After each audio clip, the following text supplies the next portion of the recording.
From the Pep Radio Newsroom, these are the stories we are covering at this hour. A federal appeals court on Thursday allowed President Donald Trump to continue collecting tariffs under an emergency powers law, for now, as his administration appeals an order striking down the bulk of his signature set of economic policies. Earlier today, a federal judge blocked Trump's use of the law to impose tariffs. The ruling was handed down the day after a similar broader finding from a three-judge panel on the U.S. Court of International Trade.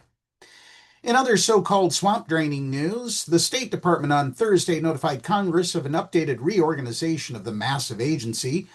The department is proposing cuts to programs beyond what had previously been revealed by Secretary of State Little Marco, and a steeper 18% reduction of staff in the United States. The plan changes, detailed in a notification letter obtained by the Associated Press, reflect the Trump administration's push to reshape American diplomacy and scale back the size of the federal government.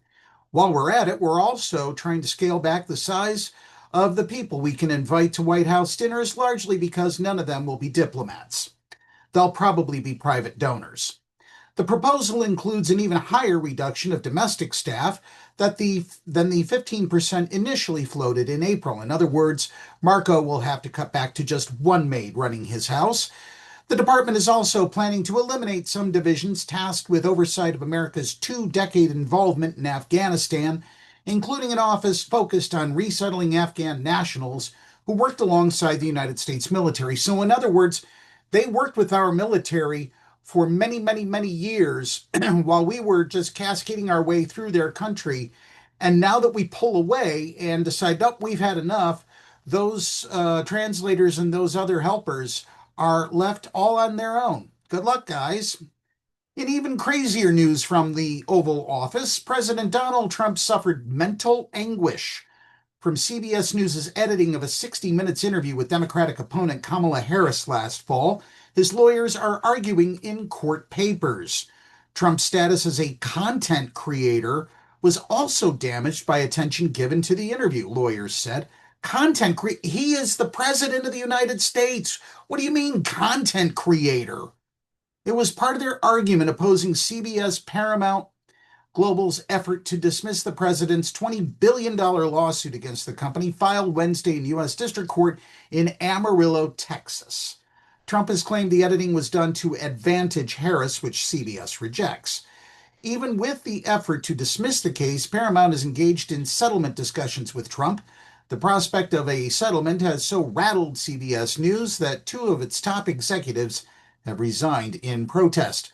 Trump, who did not agree to be interviewed by 60 Minutes during the campaign, has protested editing where Harris is seen giving two different answers to a question by the show's Bill Whitaker in separate clips aired on 60 Minutes and Face the Nation earlier in the day. CBS said each reply came within Harris's long-winded answer to Whitaker, but was edited to be more succinct. Trump's lawyer, Edward Andrew Pulsick, said that this led to widespread confusion and mental anguish of consumers, including plaintiffs, regarding a household name of the legacy media apparently deceptively distorting its broadcasts and then resisting attempts to clear the public record. So, this is the commentary portion. In other words, the American people are suffering from severe migraine headaches because of Trump's endless tirades of unmitigated, vexing nonsense. But he suffers mental anguish because he got called out for his moronic stupidity. And suddenly he feels entitled to compensation.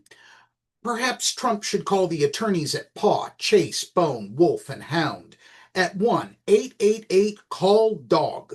That's 1-888-225-5364. Don't actually call that number. They may get money from him well beyond the results of a lavish White House dinner intended for private donors. Maybe he should take his new Qatari Boeing 747 for a test flight. I hear when he isn't hitting the bar or his mistress, Pete Hegseth is quite the pilot. Incidentally, the attorneys at Paw would like a word with the Secretary of Dog Executions, Kristi Noem. That's the news at this hour. And if you think it was one big joke, just wait until Pumpkin Fuhrer Trump unleashes more stupidity on the stock market and the so-called United States.